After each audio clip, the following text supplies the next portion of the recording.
Hey guys, what's going on? Laying back for another Netflix review, and today I'm going to be talking about 40 Years Young.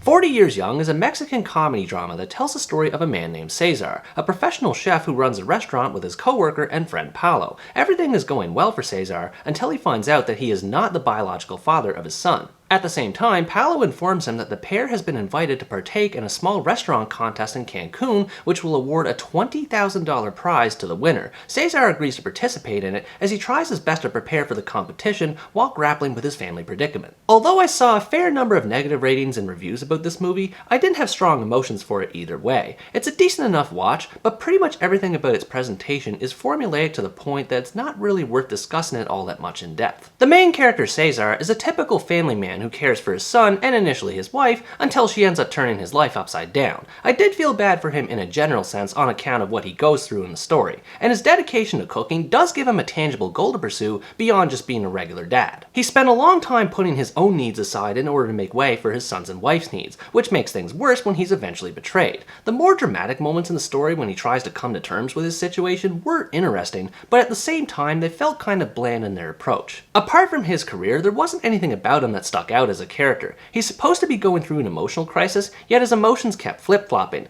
One moment he's depressed, and in the next he's focused and amped up for the next round of his competition. His personality never stayed consistent. On a similar note, it's made out by other characters like he's supposed to be going through a midlife crisis, having turned 40 years old near the beginning of the story, but Cesar never seems to make a big deal out of it, making things even more inconsistent. As an individual, Cesar is quite shallow and thus by himself is hard to root for. Conversely, his friend Paulo is a bit more intriguing, mostly because of his quirky personality, and also because of his pride in his sexual escapades. While this too is fairly ordinary at face value, his actor does a good job at bringing out the more zany side to his character, without being overbearing. I also liked how encouraging he was toward Cesar in helping him through his problems, while giving him space whenever he needed it. The two have a true friendship quality to their relationship, which is made better by the fact that there isn't any sort of manufactured drama that comes up later on. They have their issues, but they're always able to work past them and focus on the bigger picture. Speaking of which, most of this movie's appeal comes from the picturesque Cancun setting where it takes place. Between the beautiful cinematography of the landscapes and beaches and the relaxing tropical themed soundtrack, it feels like an authentic vacation experience that fits perfectly with the premise. It has an easygoing atmosphere that reminded me of the movie Chef.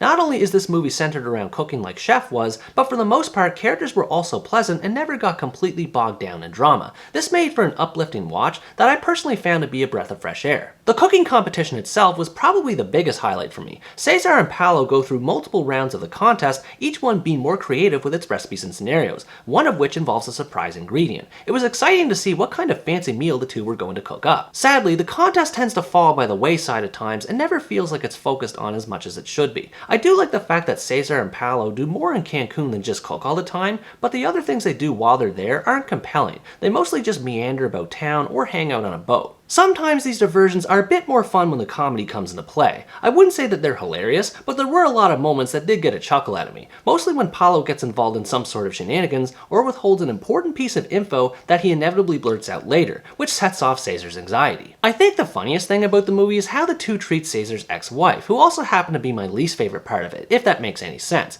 Her character is unlikable from the outset, which I understand is kind of the point from how she essentially ruins Cesar by hiding her secrets, but she's written in such a generic manner that she almost feels inconsequential to the story in general. There's a cliche angle where she starts missing what she had with Cesar, goes to visit him in Cancun, and I just didn't care for it at all. She dragged the mood down and ruined any good vibes in every scene she was in. But as I said earlier, she was also a great source of comedy with how the two start talking trash about her more and more, so she did provide some entertainment in that regard. There's a few romantic subplots thrown into the mix as well, but as with a lot of other things in this movie, they don't leave much of an impression. Cesar's counterpart Naomi does have a degree of backstory behind her, so she's at least somewhat interesting, but the romance arc between her and Cesar feels lukewarm and never really goes anywhere. I was surprised with how short this movie's runtime ended up being. It clocks in at around 80 minutes, so the movie never outstays its welcome, although there were times when I found this to be a double-edged sword. The movie skates past scenes with Cesar and his son that I would have enjoyed seeing more of, so as to add more context to their struggle couples and flesh out their relationship more. Nevertheless, it is nice that the movie has an optimistic outlook despite the negative events that do occur in it. It never lingers on any tense scenes for longer than necessary, and even when conflict is unavoidable, it's usually offset by a light joke or upbeat music.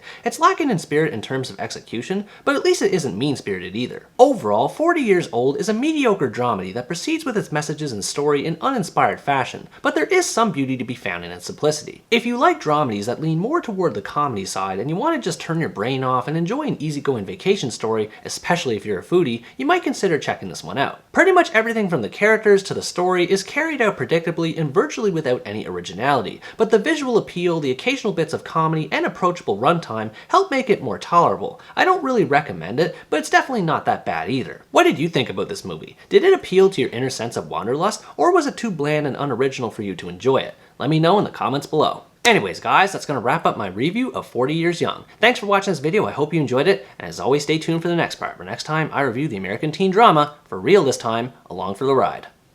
Bye bye!